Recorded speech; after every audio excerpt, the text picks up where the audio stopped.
As of 2017, 1 in 25 Americans have taken DNA tests. More Americans are using DNA to figure out their ethnic identity and track ancestry. A 2019 Stanford University survey of 110,000 Americans found DNA tests are more likely to be used by late-generation Americans of Black, white, or multiracial descent. We'll meet a scientist who uses DNA to track historical human migration patterns.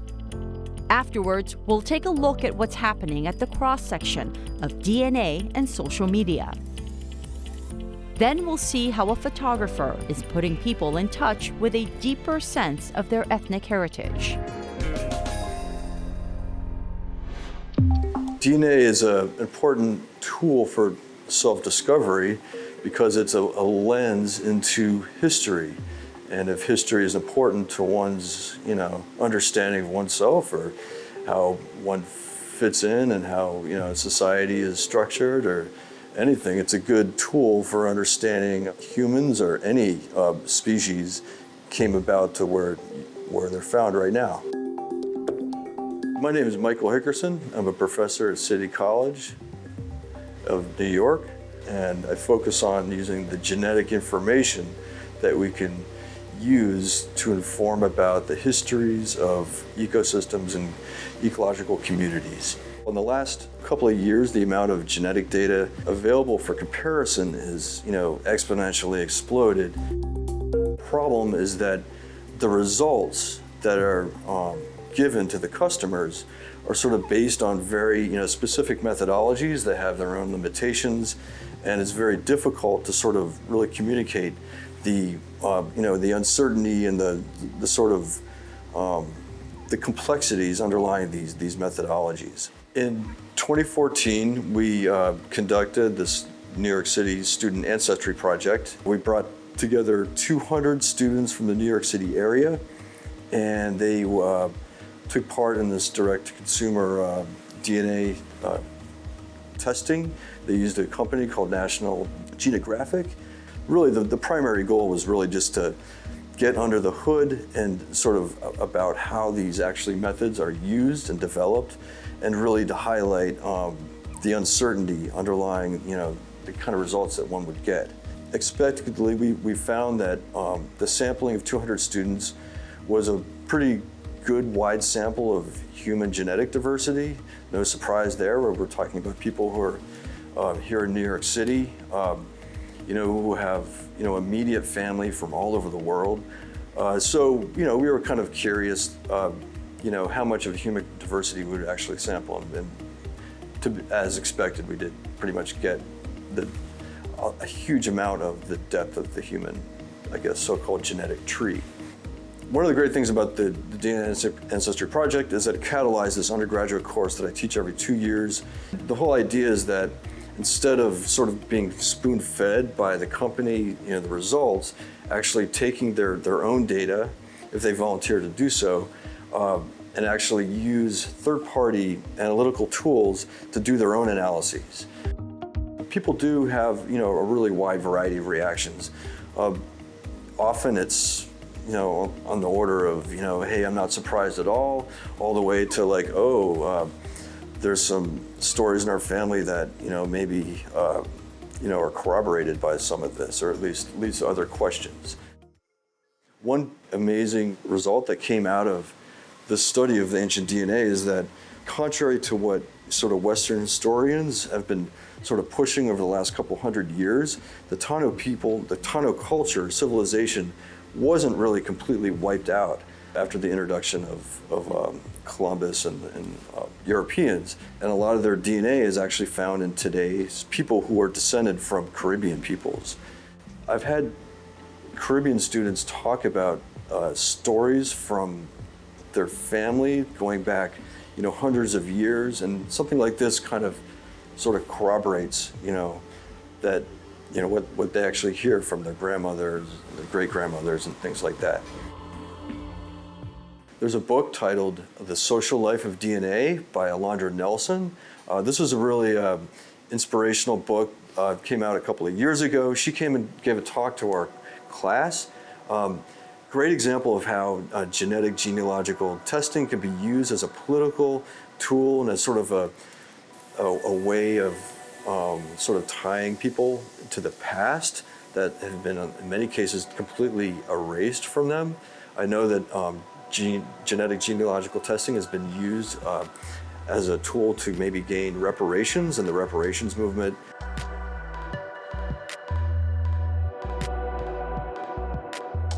Probably everybody on the planet has common ancestry going back only a couple of thousand years.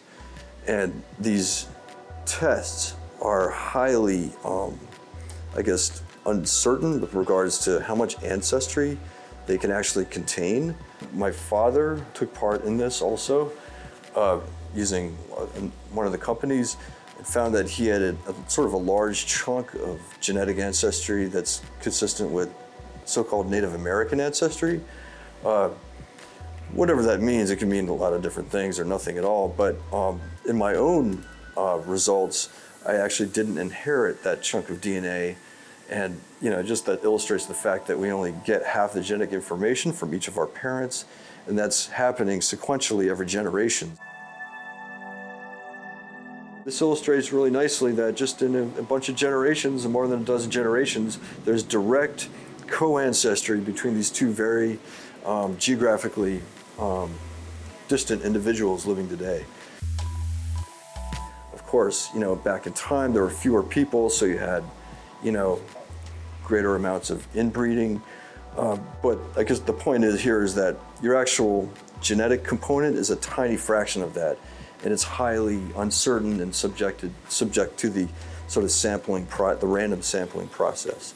As far as how do these results actually define one as a person? I mean, I don't really delve into that area. I kind of leave that up, as a personal decision. It means a lot of different things to a lot of different people.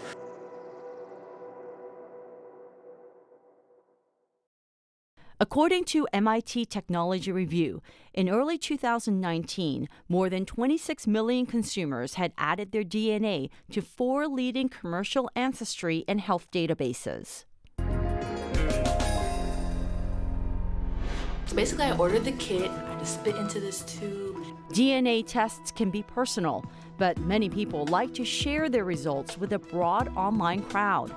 The world of DNA online shows us the range of reactions people can have to their often unexpected results. 22.5% European. I recently did a Skype interview with a social influencer who talked about how she identifies through her DNA testing and connects to an audience. So growing up and before you did the DNA test, what did you mostly identify as?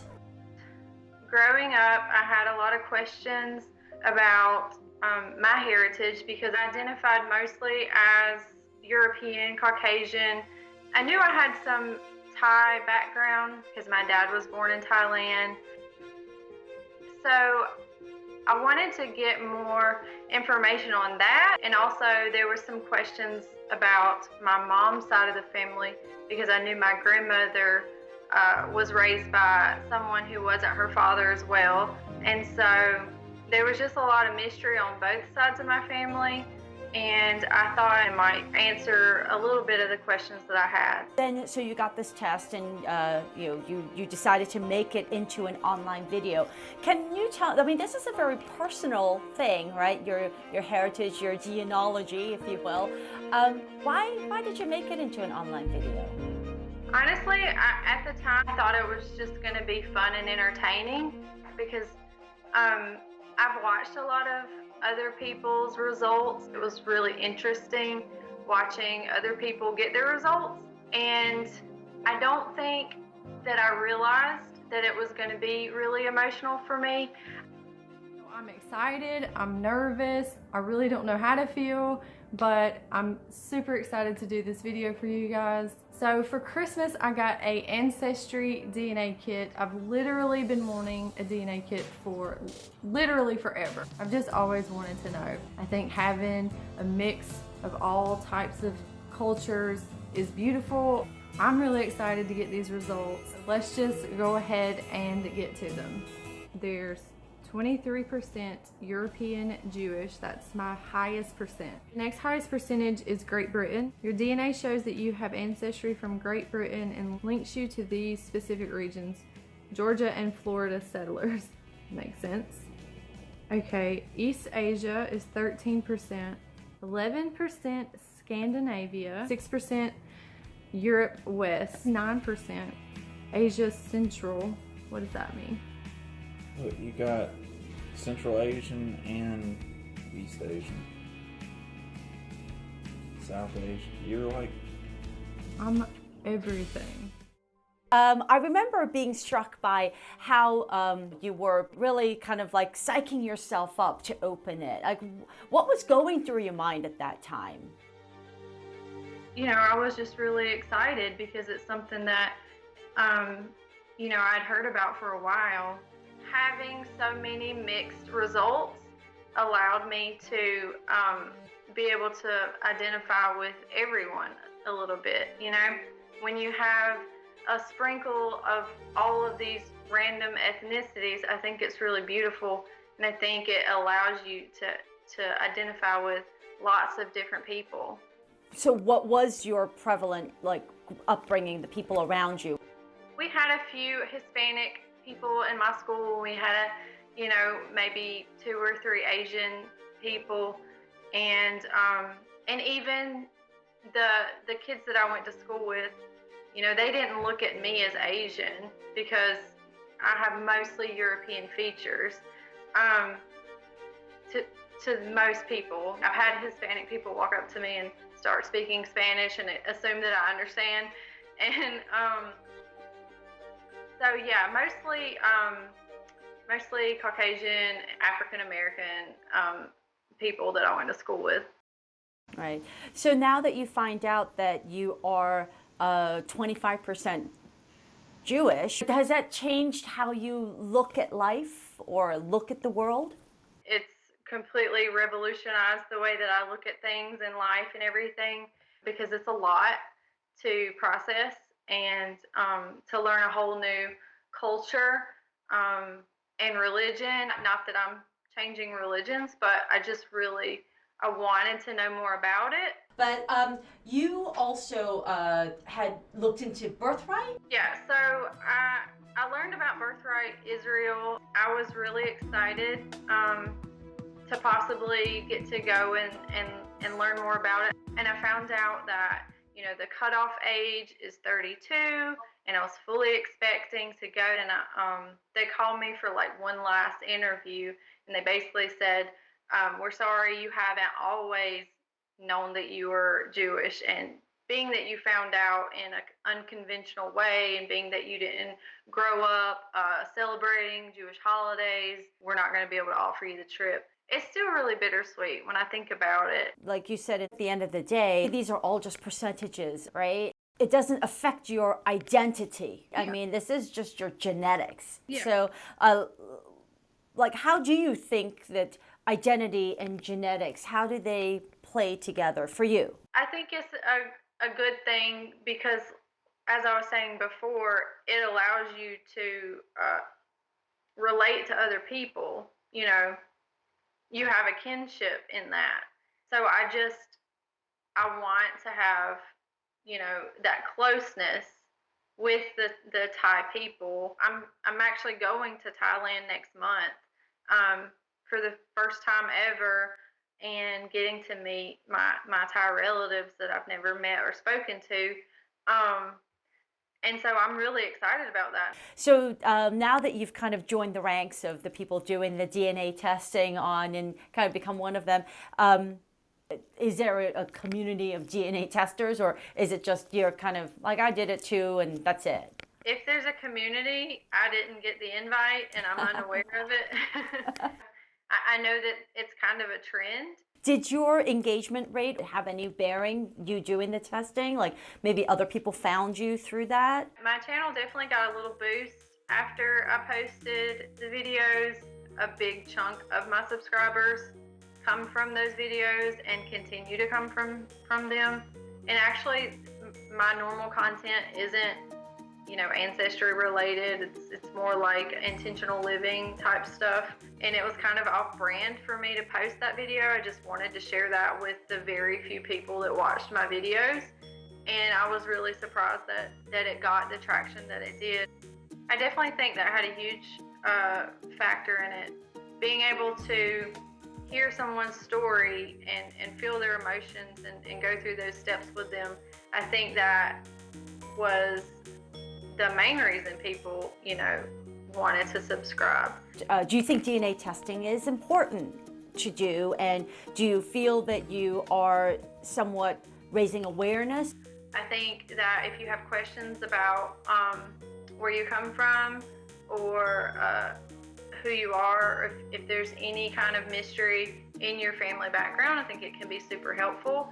I don't know that it's as accurate as maybe I had once believed or hoped it was. But also it did lead me to find my family, and it answered all the questions that I needed answering. So for that reason, I could definitely recommend it.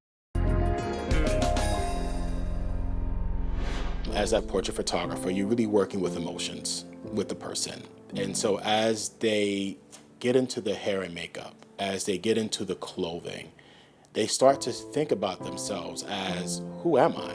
Where am I from? My name is Brooklyn McTavish. I'm a photographic social psychologist, focusing primarily on ethnic diversity through DNA analysis. I'm trying to have a conversation with people through the photography about how society views us ethnically and how our ethnicity changes society.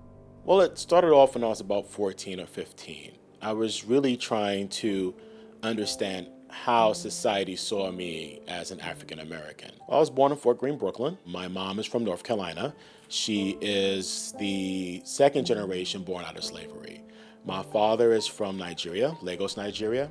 When you're young and you grow up in a very diverse city like New York, no one really cares. Other kids don't care what you are. But as you get older, especially in a city, people start to treat you differently. What about our skin color that makes everyone else so fearful of us?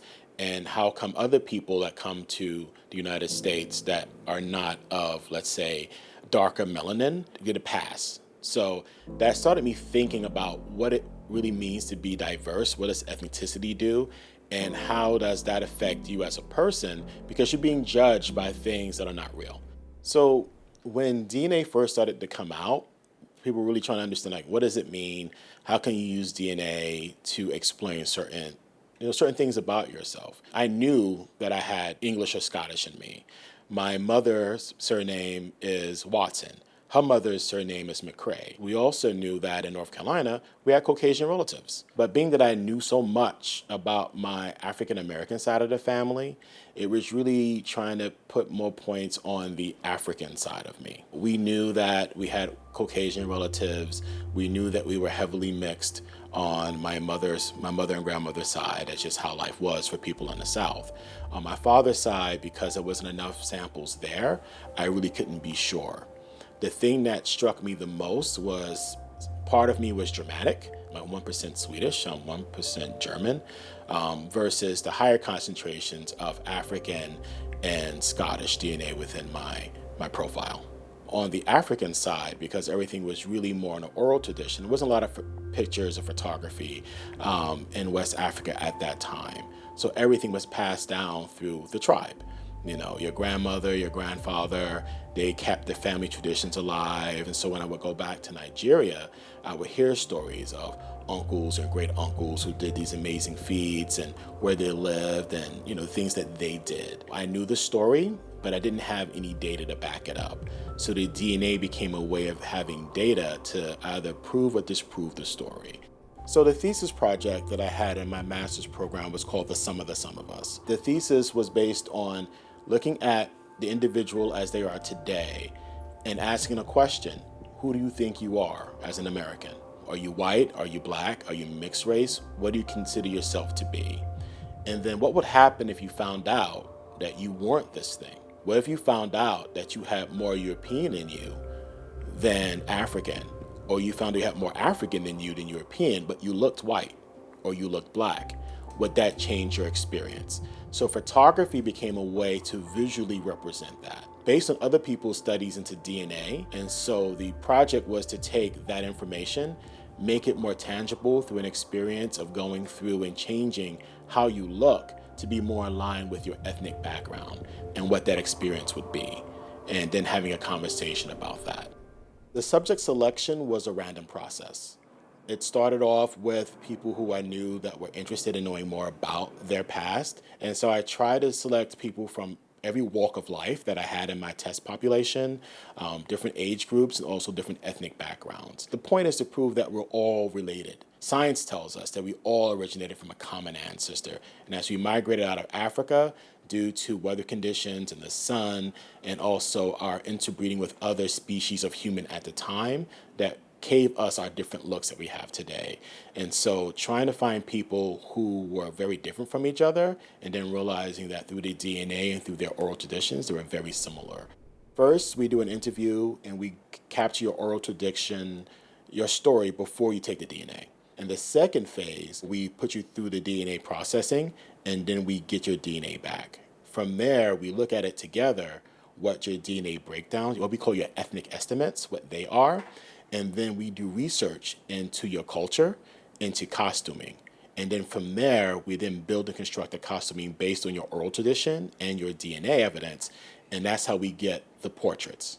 So the costuming takes them out of their everyday experience. There's an old shamanistic way of viewing the world, and that in order to bring new things into the world, you have to break the old things. So by dressing people in the garb and the hair and makeup of their culture, takes them out of their everyday experience and transports them to a world in between. You are who you are, but you also are who your family line and traditions were. And so by bringing those things together through this visual medium, gives them the experience to step out of their day-to-day. Once we do the portraits and you go through that experience, we then have a final interview. And that interview covers your entire experience and what you thought you were versus what you are today, and did that change your view of the world at all? So I'm going to say 80% of the subjects were in awe of what they found out. A lot of them didn't have a clue about where they came from. They had a very strong oral tradition for people who had families that were still alive. Some people were adopted. They didn't know anything about themselves. When we got into the costuming process, the sitting in the makeup chair, the fact that we shaved your beard off and we put a fake beard on you, there was silence when people stepped out of the makeup chair to see themselves in a mirror as how they would be represented as their ancestral past. And then putting on the clothing, some people felt like this is like being at home. This is the most comfortable thing I've ever put on, and it feels like me. And then once we did the portraits and we edited them, some people cried. Some people showed it to their parents. Their parents cried because they're like, we always knew that this is where we were from. It's very pleasing to see that people are aware that there are differences, but also they're aware there are commonalities. And through this experience, they start to question themselves. They start to question how they view other people. When you find out that you are a percentage of something else and that your experience can be changed based on that, is a very palatable thing. Sometimes in a positive way, sometimes in a negative way. For African Americans and Americans as a whole, coming out of the era of slavery into freedom, there were rules, the one drop rule. If you had one drop of black blood in you, if you were white, you were black. But it doesn't work in reverse. If you have one drop of white blood in you, it doesn't make you white, it makes you black. And so people have to come to terms with these concepts. And as more and more people see how connected we are genetically, those concepts, those outdated concepts should be questioned. Because in America, diversity is a black or white thing. It's not a black and Spanish thing. It's not a white and Asian thing. Is that a right way to define yourself as your most dominant side or what society defines you as? I believe it should open up a greater conversation about diversity. So DNA is only part of the story. The project and my art helps further that conversation along. We're going to take what we know about you from your oral tradition, from your family experience. We're going to take from you what the DNA tells us. So merging these things together in your own human experience, I believe, informs who you are and how you interact with society. And conversely, how society interacts with you. Once we complete the work, the interviews, looking at the DNA, doing the research into their customs for the costuming. It's such an amazing experience because every person's unique. You get to choose from a kaleidoscope of people and their experience, from people who could have been from the House of Lords or common people. And so being able to bring those things together visually to tell a story for me is a most unique experience. That's our show for now. If you want to learn more about the people you saw, log on to our website at tv.cuny.edu. I'm Minnie Rowe. See you next time on Shades of Us.